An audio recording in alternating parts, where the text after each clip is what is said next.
Dans l'évangile qu'on vient d'entendre, des gens apportent à Jésus une personne qui est sourde, puis qui a de la difficulté à parler.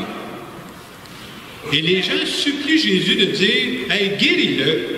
On voudrait que lui aussi puisse goûter au bonheur. » Et à ce moment-là, l'Évangile nous dit cette phrase qui m'a toujours frappé, que je trouve beau, cette expression.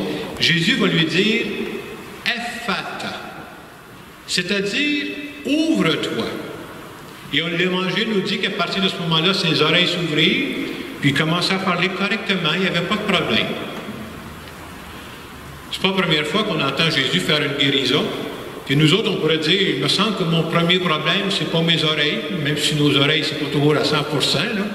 Puis notre problème, c'est pas notre langue. Ça, des fois, elle marche à 200%, elle.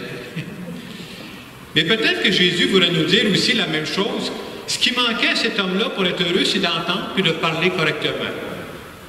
Mais nous, on pourrait se demander, qu'est-ce qui manque à mon bonheur pour que je sois vraiment heureux, pas juste en surface? Et probablement que Jésus nous répondrait à nous autres aussi, Ephata, c'est-à-dire, ouvre-toi, ouvre ton cœur. Ne te laisse pas enfermer par tes peurs. Que de fois on s'empêche de bouger parce qu'on a peur. Croire à la spiritualité chrétienne, c'est croire que la spiritualité peut m'aider à dépasser mes peurs, puis ça peut m'aider à être plus heureux. C'est pour ça que je prie, c'est pour ça que je mets Dieu dans ma vie. Et pendant cette célébration, pendant cette homélie, c'est ce que j'essaie de voir. Quels sont des aspects de notre spiritualité, si on y croit vraiment, là, qui m'aident à dépasser mes peurs. Parce qu'on a tous des peurs. Il n'y a pas personne qui n'a pas peur de temps en temps. Il y a quelqu'un qui me dit « Moi, j'ai jamais peur, mais je suis stressé. » Le stress, c'est de la peur. Il s'agit de s'entendre sur les mots, là. Une des premières peurs qu'on a tous, on a tous connu ça à un moment ou l'autre de notre vie, puis ça peut se répéter, on a peur d'être abandonné. On a peur d'être rejeté. On a peur de dire à un moment donné, je vais me ramasser tout seul comme un coton. Et face à cette peur-là, qu'est-ce que Jésus nous dirait? Un peu comme il a dit au sourd-muet, il nous dirait « Ephata ». Ouvre-toi. Ouvre ton cœur à la présence de Dieu dans ta vie. Nous autres, on croit dans notre foi, puis ce n'est pas juste des belles paroles pour nous faire plaisir. On croit que Dieu, il est toujours avec nous. Pas de temps en temps. Pas pendant que je suis juste à l'église, pas seulement quand je le prie. Dieu il est toujours avec nous. En plus, on croit qu'il est en nous. Puis lui, il agit toujours pour notre bonheur. Puis ça, Jésus va le répéter de plusieurs façons dans les évangiles. Je vous rappelle des phrases qu'on peut entendre. Jésus va nous envoyer, j'aime ça cette phrase-là, il dit « Je ne vous laisserai pas orphelin ». Comme je disais tantôt, je ne te laisserai pas tout seul comme un coton.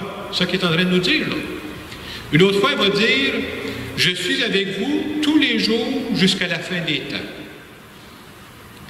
Et avoir la foi, parce qu'on a besoin de raffermir notre foi, c'est pour ça qu'on prie ensemble, c'est de croire, je ne sais pas ce qui va m'arriver dans 6 mois.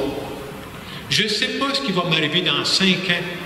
Je ne sais pas ce qui va arriver à mes proches dans 3 ans. Mais je crois que peu importe ce qui va arriver, Dieu ne me laissera pas seul. Puis je ne dis pas juste Dieu dans les nuages. Je crois à Dieu qui est présent dans ma vie. Puis l'expérience qu'on peut faire, puis j'espère que vous avez vécu ça, vous aussi, Dieu met dans ma vie les bonnes personnes au bon moment. Et de croire à ça, est-ce que ça enlève mes peurs? Non, je vais avoir peur encore. Mais si j'y crois vraiment, ça fait baisser la peur. Et ça peut m'aider à être plus serein, à être plus heureux, plus heureuse dans la vie. Une deuxième peur à laquelle je pensais cette semaine, surtout quand on revise notre vie par après, c'est tellement évident. On se tracasse souvent pour des petites choses qui n'ont plus aucune importance 6 mois après, 3 ans après. Et face à toutes ces petites peurs-là, on se fait des montagnes avec ça. Qu'est-ce que Jésus nous dirait encore à travers l'Évangile? Ephata. Ouvre-toi. Ouvre ton cœur. Autrement dit, sois reconnaissant pour ce qu'il y a de beau dans ta vie, là, plutôt que de te plaindre de ce que tu n'as pas. Être reconnaissant, on a besoin de ça. Et juste de regarder la vie avec reconnaissance, ça fait voir les événements et les personnes d'une façon différente. Souvent, là, surtout quand on est fatigué, il y a une expression qui dit on regarde le verre à moitié vide plutôt que le verre à moitié plein. C'est la même chose dans le verre. Hein? Et vous comprenez, c'est la façon de le regarder. Là. Donc, être reconnaissant, c'est tellement facile de se plaindre. J'essaie de prendre différentes situations. On peut dire au travail, si j'avais un autre boss, là, je pourrais être heureux, me semble. Hein? Ou je ne sais pas, moi, si je pouvais avoir un autre voisin, une autre voisine, là, qui ne tape pas ses nerfs, là, je serais heureux. Hey, j'ai déjà entendu des choses, pas ici à Saint-Hyacinthe, moi j'ai déjà vécu dans d'autres villes. Si j'avais un autre mari ou une autre femme, là, je pourrais être heureux.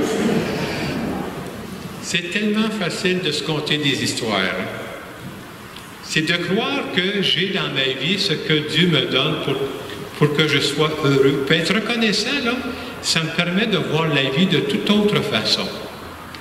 Il y a même une parole de Saint Paul qui nous dit, puis je voudrais l'expliquer un peu cet après-midi, parce que des fois, ça a l'air flyé. Saint Paul, il dit « Rendons grâce en toutes circonstances ». Il ne dit pas « Rendons grâce de temps en temps », ça ne sera pas pire. Hein? Il dit « Rendons grâce en toutes circonstances ». Quelqu'un dirait « Jacques, es-tu au courant qu'il y a des circonstances qui ne sont pas belles, là, qui sont négatives? Hein? Je ne rends pas grâce pour la circonstance. Je rends grâce en toutes circonstances. » J'explique la différence. Prenons la COVID. On peut s'entendre que la COVID-19, est-ce que c'est une bonne nouvelle, ça? Bon, je pense qu'on peut s'entendre si on passe au vote, c'est pas une bonne nouvelle pantoute.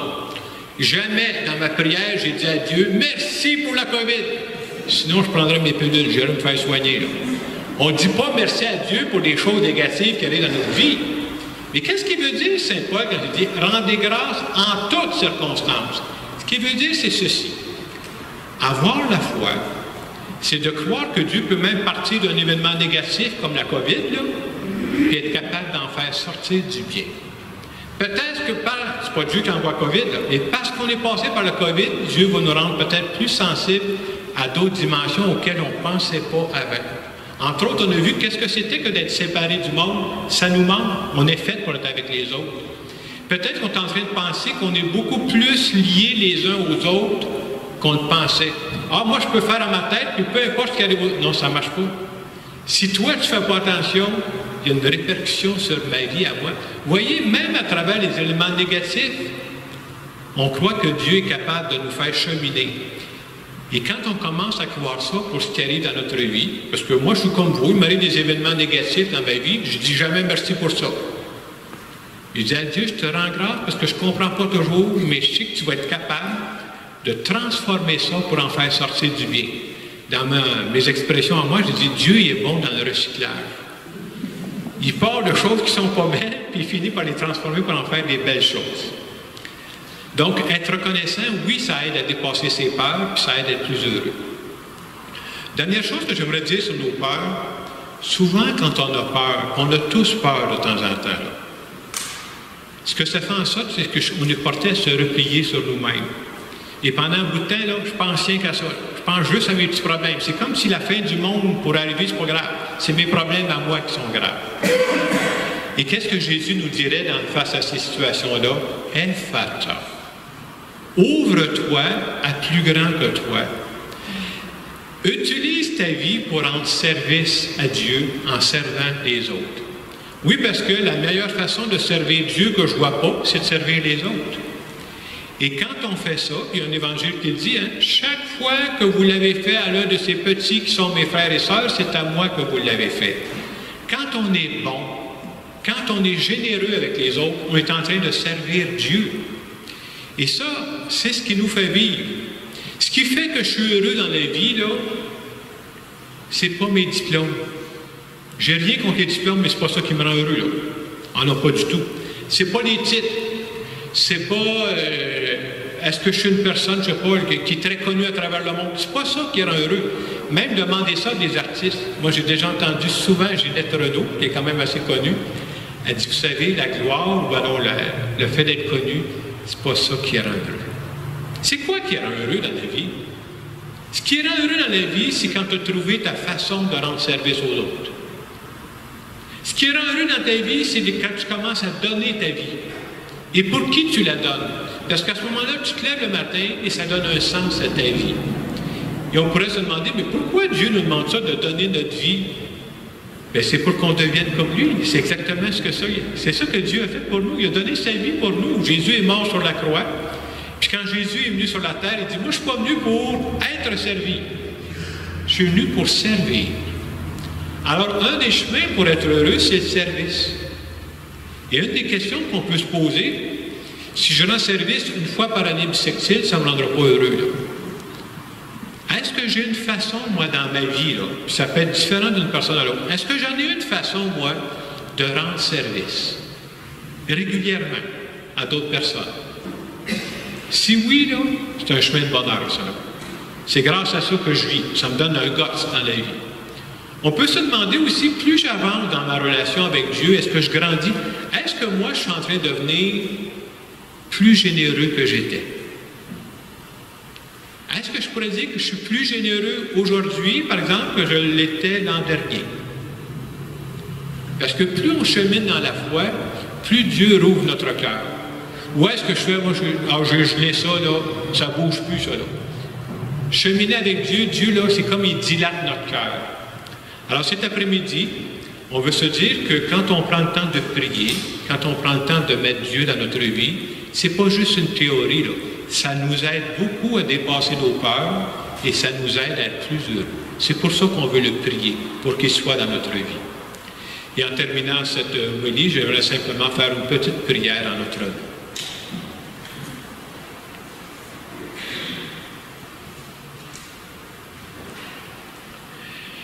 Seigneur Jésus, un peu comme tu l'as fait pour le sourd-muet, je suis bien conscient que tu as besoin de me travailler de l'intérieur.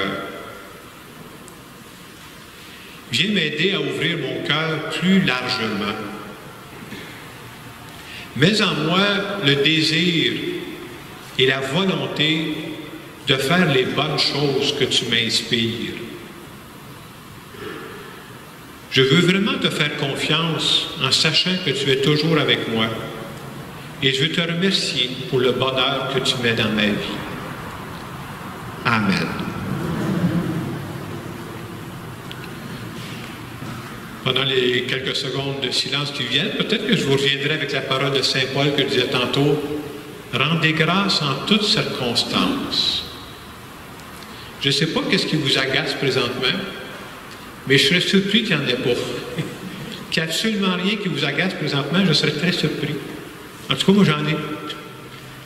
Est-ce que vous croyez à ça, que Dieu peut passer, même à travers ces événements qu'on trouve un peu négatifs, Dieu est même capable d'en faire sortir du positif. Et on va dire, je te rends grâce parce que je te fais confiance, tu es capable de transformer ça.